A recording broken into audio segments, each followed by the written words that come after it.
ministry, and you should be really excited about it. I mean, people are traveling and coming in and getting hotels and all kinds of stuff, and it's going to be really good. It's going to be really good. So I want to kind of piggyback on the last couple weeks. I know last week in our Wednesday night session, and then on Sunday, and really, um, it kind of has been the theme this whole time is not just defining succession, but talking about the struggle of succession. Let's give just a classical definition to it, just real quick, of what succession is and what that means. If I can get my stuff to do what it's supposed to do. All right. Um,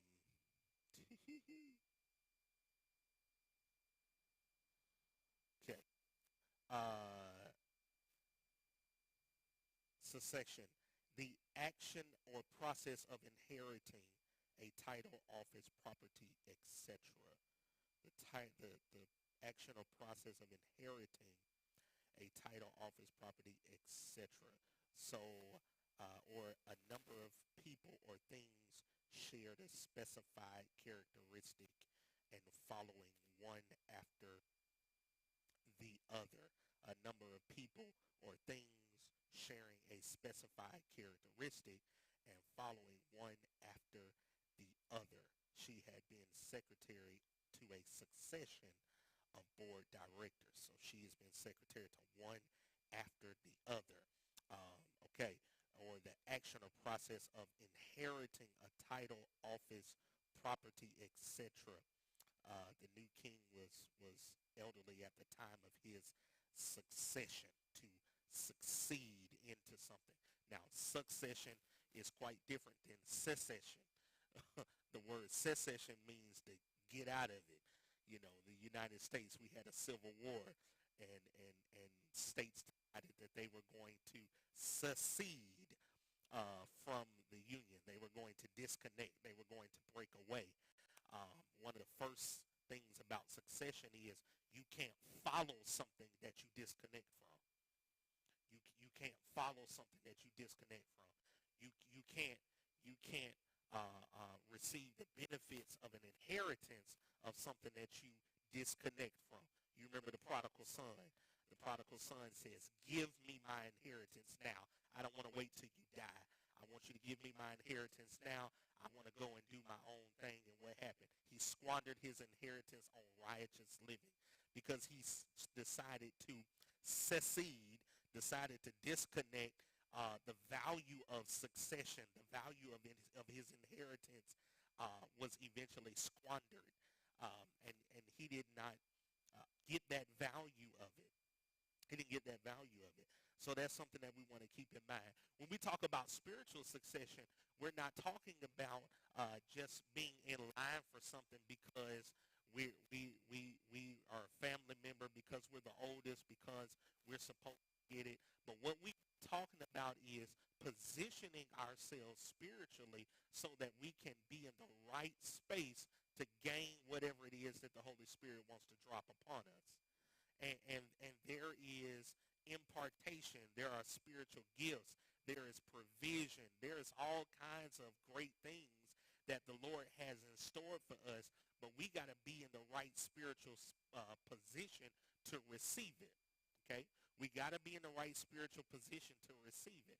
So I want to go to Genesis chapter number 22. Now, when we say that we got to be in the right spiritual position to receive it, that kind of comes now when we start talking about the struggle with succession. So we talked about this on Sunday, last Wednesday, that there's a struggle with succession, that we are struggling with how do we get the right people in place to take on and to fulfill the assignment, to take on the task, to take the thing forward.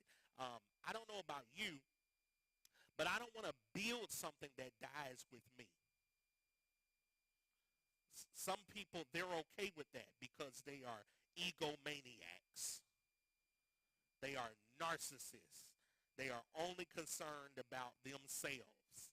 But I don't want to build something that dies when I die. And one thing that I've learned is that you are only as promotable as you are replaceable. If you can't be replaced, you can't be promoted. And many of us are in the same spot.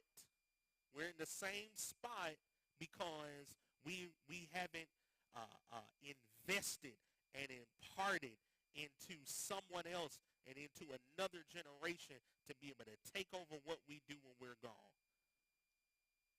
I promise you, I am already scouting for a new executive pastor. I'm serious because I know that my promotion in God and my promotion in the next phase of ministry is going to be contingent on the fact that I can successfully hand off what the assignment that God has placed on me. Not looking to be in the same spot for 47 years. This is why people don't grow. Because growth, progression, advancement has to be a part of your value system. It has to be something that you're actively working towards. It has to be something that you value. It has to be something that you really believe in wholeheartedly. If not, it won't happen for you. You won't progress. You won't advance. You won't grow. You won't mature if you don't try. And you won't try if it doesn't have value to you, if it's not a part of your value system, if it's not a part of your core beliefs. Advancement, growth, progression, maturity has to be about your core beliefs. And if that's a part of your core beliefs, then you're always looking for someone to take your spot. You are always looking for somebody to take your spot. You can't coach and play the game at the same time. Oh, man. Let me say it again. Let me say it again for the people in the back. You can't coach and play the game at the same time. Okay? You can't do it. You're going to have to pick one or the other. So as we think about that and kind of think about the struggle with succession, we have to think about what do we need in order to be successful at succession. Let me give you three things. Succession requires sonship. Sonship. We talked about servanthood, but there's a level from servanthood to sonship. You gotta get to that sonship level. So succession is going to require sonship. Number two, it requires submission. Submission. Number three requires sacrifice. Succession requires sonship, requires submission, requires sacrifice. You're going to have to give up something. You're going to have to give up something. I like watching, I like period pieces, okay? So I like shows and movies that are set in time periods outside of the one that I've lived in. So I often watch, there was a great show about Henry VIII called The Tudors. That was a great show. And it's just some different stuff I could start kind of rattling and all. The movie's about Queen Elizabeth, not the second, not the one that was in our lifetime, but before. There's some great movies of her starring Kate Blanchett. I love those movies. I love period pieces. I love stuff that happened in the 1600s and 1700s and all of this kind of stuff. And what I find out watching those things is these people who are born into royalty, who you would expect they have money, they have fame, they have access to everything that they want, but yet there is a part of themselves that they can't even realize because of the weight of the family that they've been born into. And you wouldn't notice it from our vantage point because they got all this money and got free access to, they have every woman he wants except for the one that he really loved most of the time. because they're not fit for royal status. Okay, so there are sacrifices that have to be made. Okay, let me make it a little bit more personal. I preached my first sermon at 7 years old. I had a birthday party around 11 or 12, Brother Miller, and there were more church people there than they were children. I got gifts like books and cufflinks. And at that particular birthday party, people were shocked to find out that I enjoyed playing video games. I didn't know he played video games. I just thought he sat around and prayed and read the Bible and preached all the time. No, I like playing video games. What's my point? Because of the calling that was on my life. Y'all missed it. Because of the calling that was on my life, there were things that a normal kid was able to experience, I didn't experience. Or didn't experience at the level as some of my peers. Why? Because I had a calling on my life. It would just be like someone who's being groomed in business or being groomed in a different area of industry or things like that, even other than ministry, even other than being born into a royal family. When it's known from the beginning that you got something special over your life that you have to accomplish that other people can't, there's a sacrifice that comes with that. What is it? What is the sacrifice? The sacrifice is your will, your agenda, your happiness. You may have to put that on the altar in order to accomplish what it was that you were born to accomplish. You may have to sacrifice your career aspirations in order to accomplish what you're supposed to accomplish in your life. How many stories have we heard of people? I hear preachers. I wanted to play basketball. Like, you see these tall preachers? They were basketball players. They really wanted to go pro. They didn't want to preach. They didn't want to pastor. I done heard their stories. And their story is, I wanted to play basketball. My dream was to go to the NBA. And now they're pastoring mega churches. Sacrifice. Sacrifice.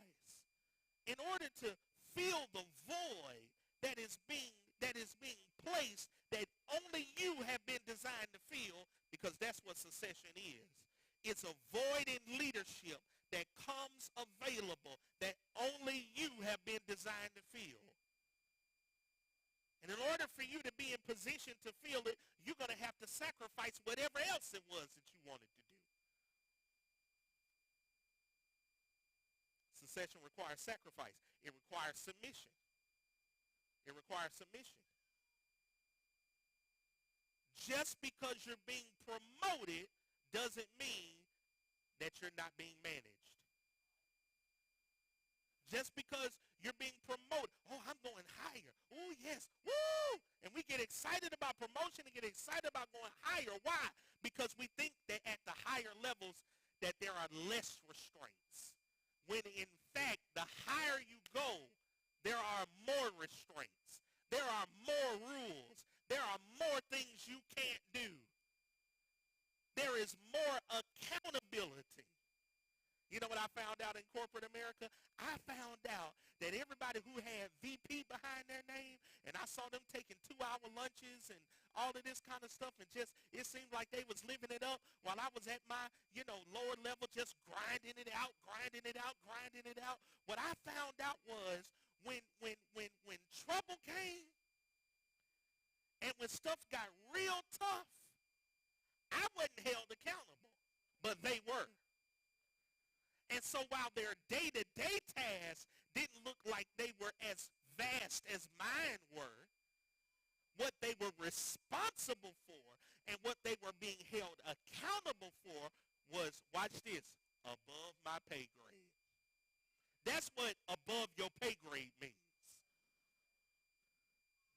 It means that at this level, I'm accountable for certain things. No one's going to ask you the questions that they're asking me. When you stand before God, God's going to talk to you about you. When me and Apostle Elijah stand before God, he's going to talk to us about us and then you. That's accountability.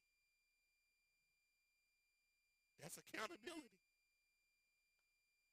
So succession requires sacrifice, requires submission, it requires sonship. I want to talk about sonship tonight. And I'm almost done, actually. Succession requires sonship. Genesis 22 gives us lessons on sonship. In Genesis 22, God, let's jump into it. Sometime later, verse 1, God tested Abraham's faith. I'm reading tonight out of the New Living Translation. God tested Abraham's faith. Abraham, God called. Yes, he replied, here I am. Verse 2, take your son, your only son, yes, Isaac, whom you love so much. Go to the land of Moriah. Go and sacrifice him as a burnt offering on one of the mountains which I will show you. Now, here's the issue. Here's the problem. Genesis 22. Here's the problem. God has told Abraham to put all his eggs in one basket with Isaac. He's let him know. Ishmael, your other son, he ain't the one. Isaac, this son that I'm giving you with Sarah, he is the one that I'm going to cause the covenant to continue with. And he is the one that he's your seed. He's the one that he's the one that your seed is going to come through. And then God says, I tell you what, I know what I just promised you, but I want you to go kill Isaac, burn him up, sacrifice him to me. Kill him, burn him, kill him, burn him. Light his body on fire and watch him burn dead. This is what God says. I can't dress it up. I can't sugarcoat it. And a lot of times we read this text and we go through this and we don't think about what Abraham was actually asked to do. And what happens? The next morning, Abraham got up early. Wait a minute. He didn't delay. He didn't bargain. He didn't negotiate. He didn't try to reason with God. The next morning, Abraham got up early. He saddled his donkey, took two of his servants with him, along with his son Isaac. Then he chopped wood. Wait a minute, God. You're going to tell me to do the hardest thing that I've ever had to do, and I got to work for it? I got to chop wood for it? You telling me to kill my son and sacrifice him to you, and you can't even chop no wood? See, I know that we get real sanctimonious and real saved and real holy and all of this kind of stuff, and I know that we, and we just kind of skip over it, but I wish we would be real sometime that some of the stuff that God tells you to do don't make sense.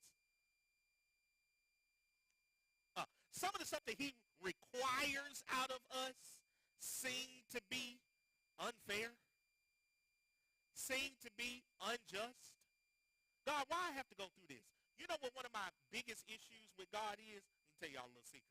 You know one of my biggest issues with God, one of the hardest conversations I've ever had with God, when I had to talk with God about how what I had gone through, how it left me mentally. And my issue with the Lord was, God, I'm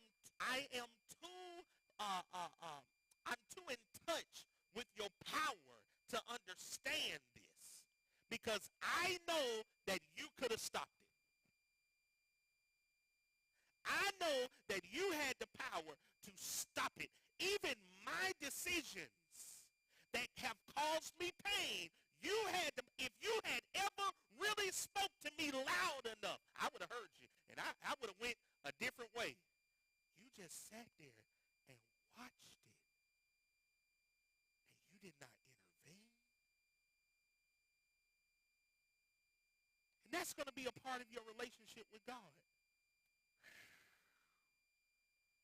That you're going to have to reconcile with the sovereignty of God, with the fact that he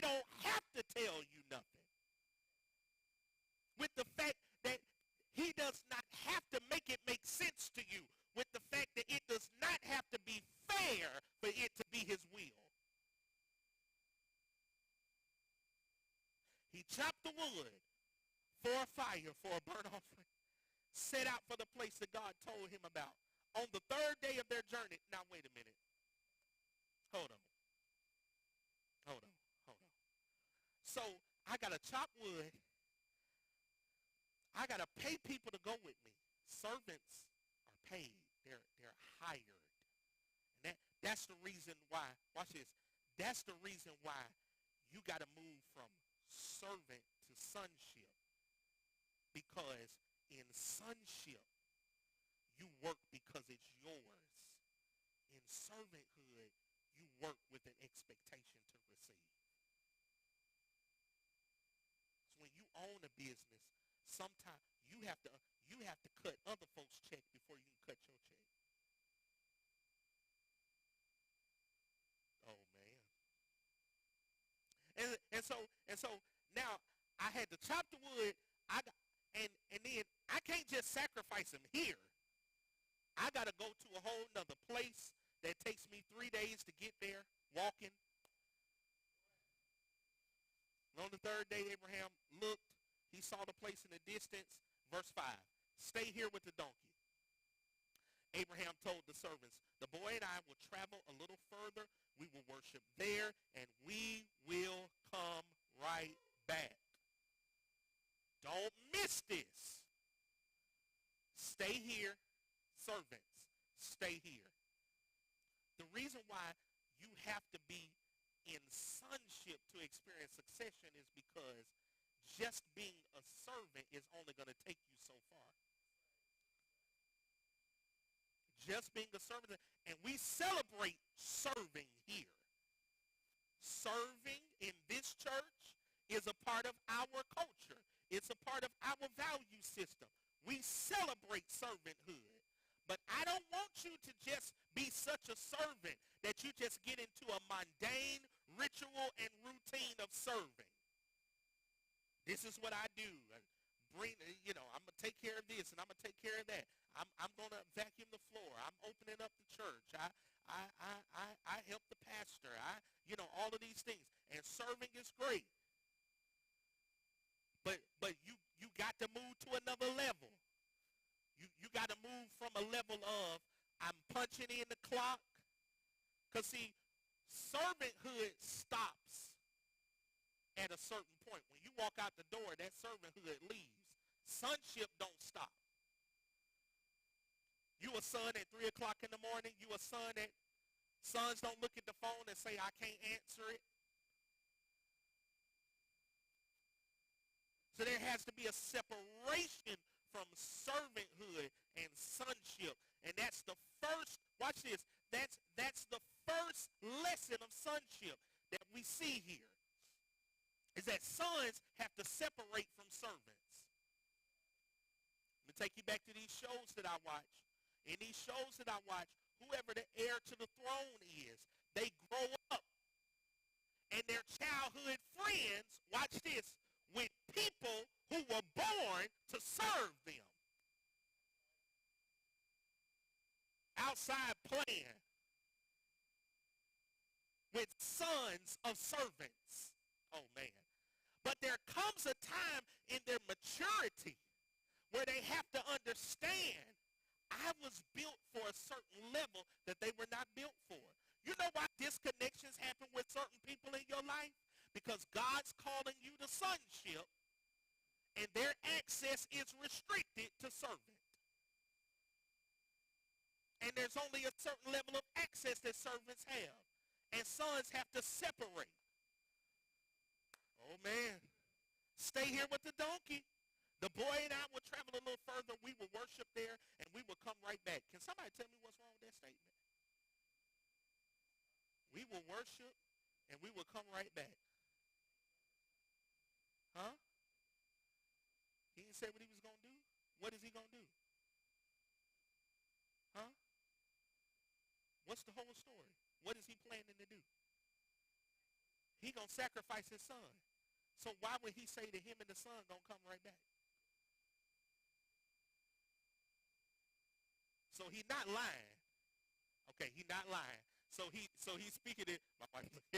So he's speaking in faith. What is his faith telling him?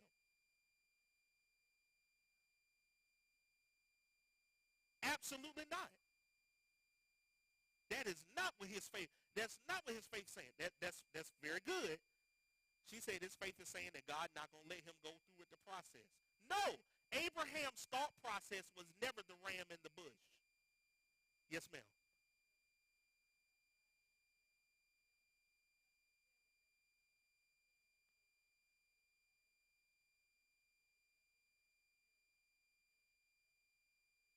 Okay, and that's true. We don't see where God said to Abraham, "Hey, go ahead and tell other people." So he didn't tell them. But still, even if he's not been released to tell them, why would he say, "Me and the lad going up to worship, and we are coming back"? He didn't say how they coming back. All right. Let's go to Hebrews chapter 11. Let's go to Hebrews chapter 11 because there's some commentary that the Hebrew writer gives us in chapter 11, verse number 17, and gives us some insight onto what Abraham's thought process was as he's going up this mountain. When he says to the servants, "Stay here with the donkeys, I and the lad are going up to worship, and we will come right back." Hebrews 11 and 17 gives us some insight as to what his thought process was. It was by faith that Abraham offered Isaac as a sacrifice when God was testing him. Abraham, who had received God's promises, was ready to sacrifice his only son, Isaac. He was ready to do it. He was ready to do it. He had every intent in his heart to kill his son and burn him on a wood altar as a burnt sacrifice to the Lord as he was instructed. He had every intention to do it. Even though God had told him Isaac is the son